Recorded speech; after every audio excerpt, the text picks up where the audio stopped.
बच्चों, ज्ञानदीप प्लस में आप लोगों का बहुत बहुत स्वागत है। ज्ञानदीप प्लस को पढ़िए और आगे बढ़िए। जितना ही आप लोग पढ़ेंगे उतना ही आएगा।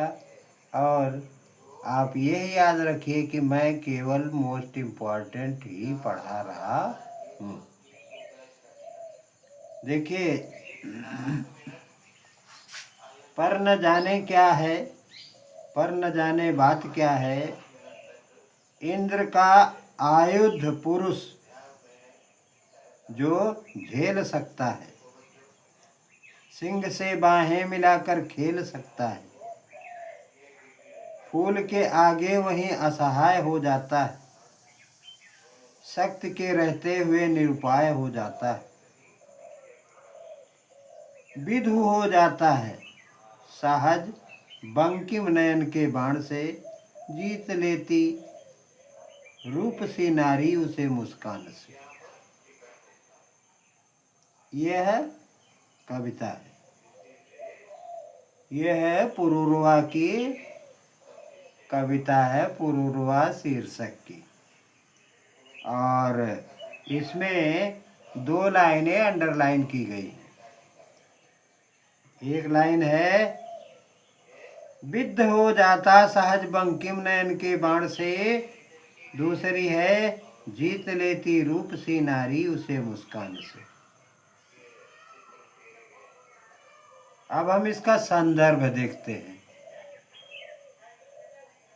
प्रस्तुत पद्यांश हमारी पाठ्य पुस्तक हिंदी से संकलित पुरूरवा शीर्षक से उद्धृत है। इसके रचयिता रामधारी सिंह दिनकर जी हैं। अब देखिए, प्रसंग इसका क्या है। प्रसंग में हम जानते हैं, प्रस्तुत पद्यांश में पुरूरवा अति वीर पुरुषों के भी नारी के सौंदर्य के समक्ष नतमस्तक हो जाने का आश्चर्य व्यक्त कर रहे हैं।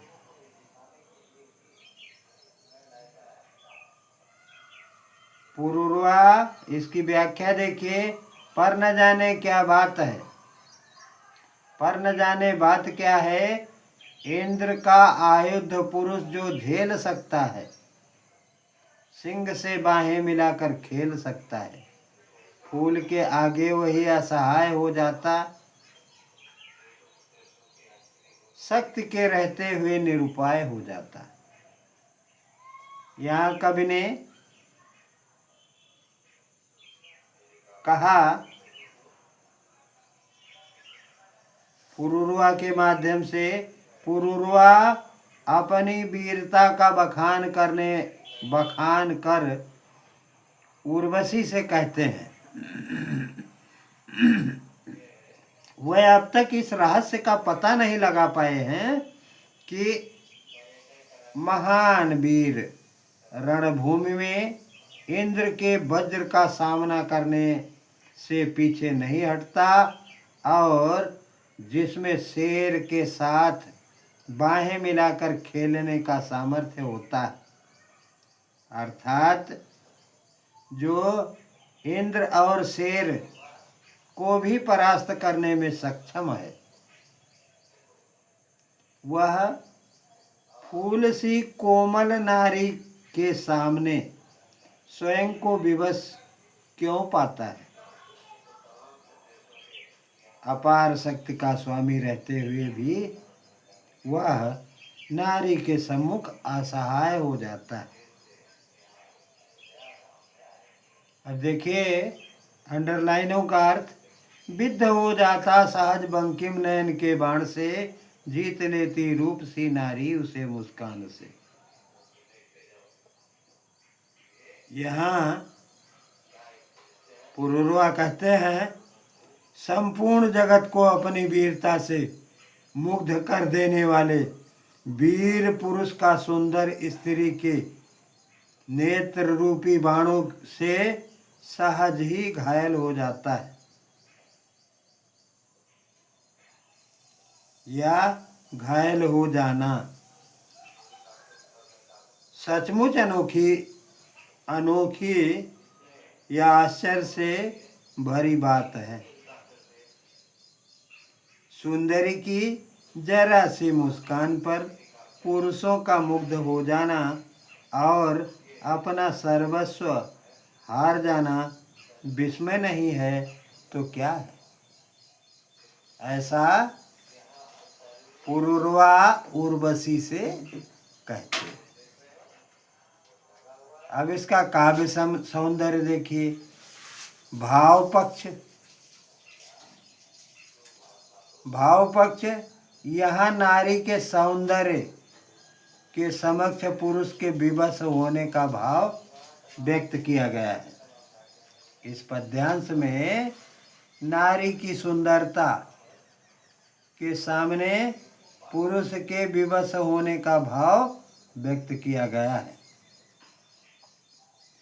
इसकी भाषा शुद्ध साहित्यिक खड़ी बोली है। शैली प्रबंधात्मक है, छंद मुक्तक है, अलंकार अनुप्रास रूपक और विरोधाभास है। गुण ओज और माधुर्य है, शब्द शक्ति लक्षणा है, रस वीर और श्रृंगार है। अब देखिए प्रस्तुत पद्यांश जो है इसमें संदर्भ लिखने को कहा गया है। अब आप संदर्भ कैसे लिखेंगे ये हमने बताया। प्रस्तुत पद्यांश हमारी पाठ्य पुस्तक हिंदी से संकलित, हिंदी के पुरुरवा शीर्षक से संकलित है। इसके रचयिता कौन है? रामधारी सिंह दिनकर जी हैं। अब अगला प्रश्न है रेखांकित लाइनों की व्याख्या कीजिए।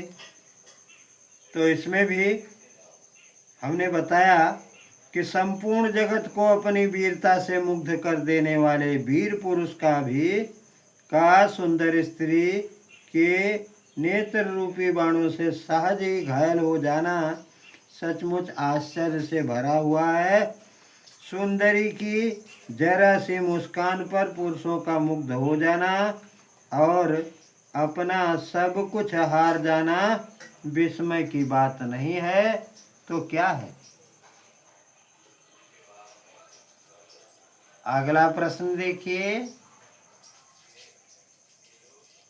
प्रस्तुत पद्यांश में नायक आश्चर्यचकित क्यों है? प्रस्तुत पद्यांश में नायक इस तथ्य के विषय में सोचकर आश्चर्यचकित है कि जो पुरुष रणभूमि में इंद्र के वज्र का सामना कर सकता है और शेर से युद्ध करने से भी नहीं घबराता, वह आखिर कोमल सरल व मृदुल नारी के समक्ष नतमस्तक हो जाता है, ऐसा क्यों? अगला प्रश्न है प्रस्तुत पद्यांश का केंद्रीय भाव लिखिए। प्रस्तुत पद्यांश के द्वारा कवि यह स्पष्ट